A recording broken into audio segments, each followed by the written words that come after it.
Hello and welcome. My name is Jason of Kageko and Associates. I would like us to take a few minutes to discuss some functionalities that have been re-emphasized by KRA through their iTax platform. These are functionalities that help a taxpayer to be able to put their tax obligation into a dormant status or to deactivate them. These functionalities will come in handy for those people who are traveling out of the country for a long period of time, or they have resettled to other countries, or people who are out of business for one reason or another. For example, during this COVID period, people have encountered a lot of problems in their business, and some businesses have closed, like those in the hospitality industry. You would need this kind of a functionality so that you don't continue incurring penalties and interest on any tax obligation. So let me dive in and show you how to do that in iTax. The functionalities that I'm talking about are found at the registration tab. You scroll down, then you see reactivation. So for example, you had made your PIN dormant, or you had cancelled it. You'll need to use these the e-dormants functionality is the functionality I would want us to spend our time looking at today. And it comes in handy, as I said, for those people who, for one reason or another, will not be able to file their tax return for some time.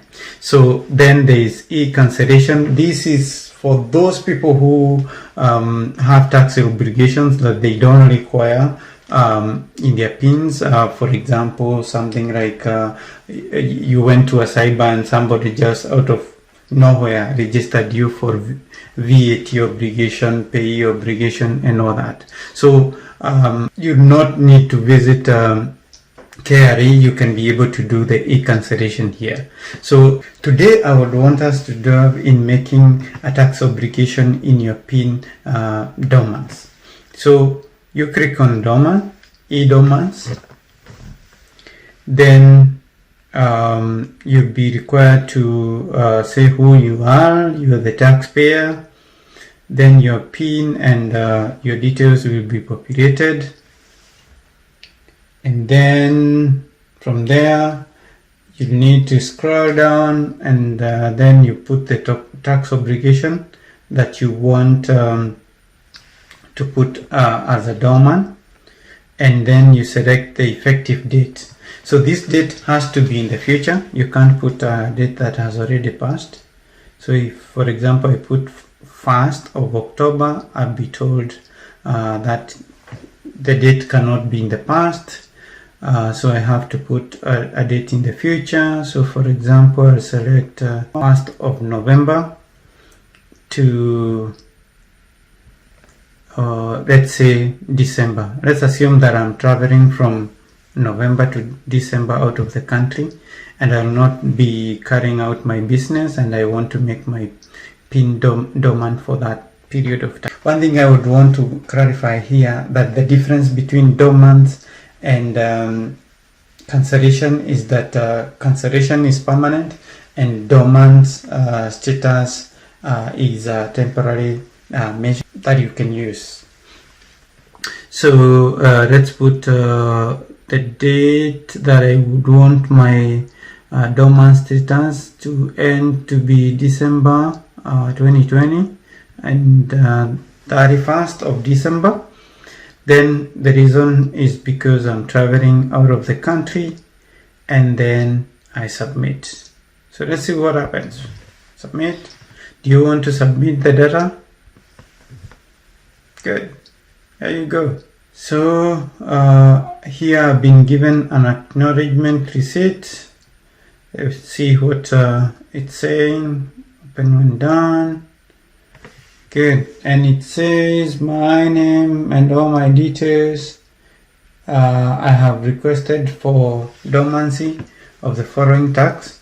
So I'll wait for KRA to confirm the dormancy of that obligation, and then I will, if they confirm, well and good.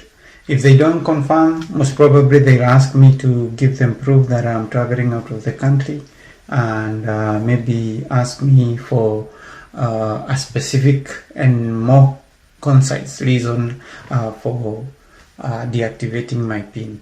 And once I provide that evidence or documentation, they'll then approve.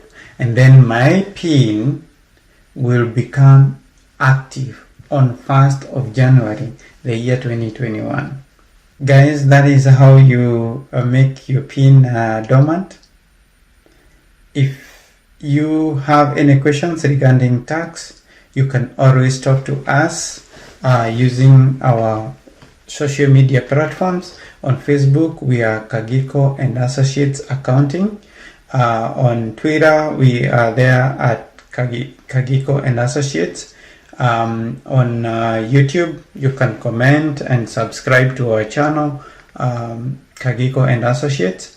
You can also WhatsApp us. Our link is down there. You can find our WhatsApp link and our WhatsApp number if you have any questions regarding taxation. So thank you so much, and may God bless you. Bye bye.